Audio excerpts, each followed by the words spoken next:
గురుగారు, ధృతరాష్ట్రుడికి వరాలిచ్చే శక్తి, గాంధారికి శపించే శక్తి ఎలా వచ్చాయి? రెండూ కూడా భీష్ముడి కారణంగానే వచ్చాయి అని మన మహాభారతం చదివితే ఇది వాస్తవం అనే ఊహ కలుగుతుంది. ధృతరాష్ట్రుడికి ఈ రాజ్యాధికారం స్వతంత్రంగా తనకు తానుగా సంక్రమించినది కాదు. అంధుడు కనుక రాజ్యాధికారం లేనివాడవుతున్నాడు. కానీ సోదరుడైన పాండురాజు రోగం కారణంగా, వ్యాధి కారణంగా రుజాగ్రస్తమైన నేపథ్యంలో అడవులలో నివాసం చేసేటటువంటి పరిస్థితి ఏర్పడినందువల్ల రాజ్యభారం భీష్ముడు స్వీకరించాలి. కానీ నియమబద్ధుడు కనుక, కర్తవ్య దీక్షా పరుడు కనుక, దేవవ్రతుడు భీషణమైన ప్రతిజ్ఞ చేసి భీష్ముడు అన్న పేరు పొందినవాడు కనుక ఈ రాజ్యాధికారాన్ని ధృతరాష్ట్రుడికి అందించాడు. ధరింపబడిన అధికారం కలవాడు అయ్యాడు ధృతరాష్ట్రుడు. రాజ్యాధికారం చేతికి రావడంతో ద్రౌపదికి వరాలు ఇచ్చేటటువంటి శక్తి సంక్రమించింది. ధర్మరాజు ద్రౌపదిని పణంగా ఓడిపోయాడు జూదంలో.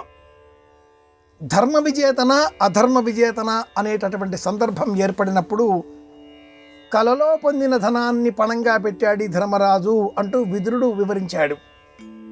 ఇది అధర్మం ఇక్కడ జరిగింది అని గ్రహించిన ధృతరాష్ట్రుడు ద్రౌపదిని, విలపించకు, నీ కంటి నీరు ఈ వంశాన్ని అంతం చేయగలుగుతుంది కనుక ఏం వరం కావాలో కోరుకో అంటూ వరాలు అనుగ్రహించాడు. అలాగే భీష్ముడు తమ తండ్రిని యుద్ధంలో ఓడించే పరిస్థితి ఎదురైంది. తన సోదరులు 6, శకునితో సహా మిగతా 5, ఈ 6 అంతం చేసే ప్రమాదం, ముప్పు రాబోతున్నది. భీష్ముడు తనను ధృతరాష్ట్రుడికి ఇల్లాలిగా అర్థించే నిమిత్తమై తమ రాజ్యంపైకి దండయాత్రకు వస్తున్నాడు అని తెలిసినటువంటి గాంధారి కన్నులు ఉండి కూడా కాబోయే తన భర్తకు కన్నులు లేవు అని తెలిసిపోయింది కనుక వస్త్రం కట్టుకున్నది.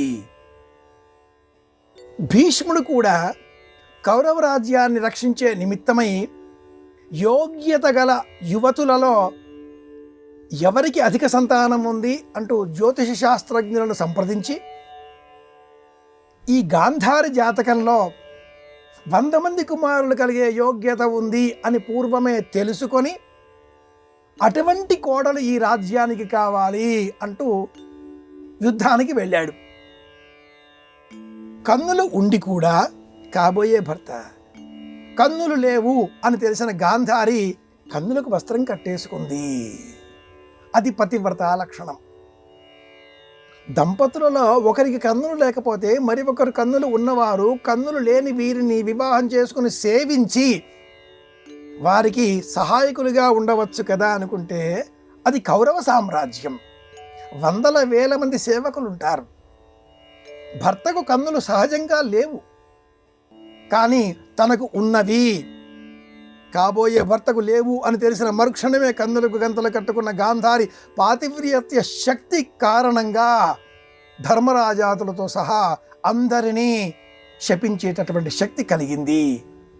నేటికి నా 100 కుమారులలో ఒక్క కుమారుని కూడా ఉపేక్షించి వదిలిపెట్టాలి అనే జ్ఞానం నీకు కలగలేదా భీమసేన?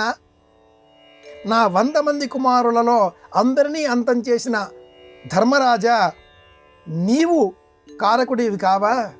ఇంత యుద్ధానికి మూల కారణంగా నిలిచిన ఈ కృష్ణ పరమాత్ముడు ఇతడు కారకుడు కాడా అన్న కోపంతో గాంధారి కృష్ణుడినే శపించింది. గాంధారికి శాపశక్తి ఇలా ఏర్పడింది. నేటికి 36 సంవత్సరాల తరువాత నీ వంశం కూడా ఇదే విధంగా అంతమవుతుంది అంటూ శపించింది. 36 సంవత్సరాల ప్రమాణమే ఎందుకు అనే ఉద్దేశ్యాలు వేరుగా ఈ మహాభారతంలో వివరించుకోవచ్చు. ధర్మరాజు 36 ఏళ్ల పాటు రాజ్యం చేశాడు. పూర్వం రాజసూయ యాగానికి సంబంధించిన కాలం, ఆ కాలమంతా కూడా తన కుమారుడు మనోవ్యథల పాలయ్యాడు.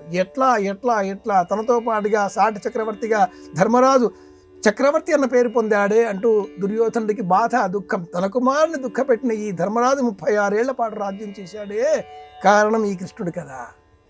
కనుక గాంధారికి శపించేటటువంటి శక్తి పాతిపత్య లక్షణంగా, కానీ అందుకు మూలం భీష్ముడు. అలాగే ధృతరాష్ట్రుడికి వరాలిచ్చే శక్తి కారణం, మూల కారణం కృష్ణ పరమాత్ముడు అనే చెప్పుకోవాలి. ఇది విషయం.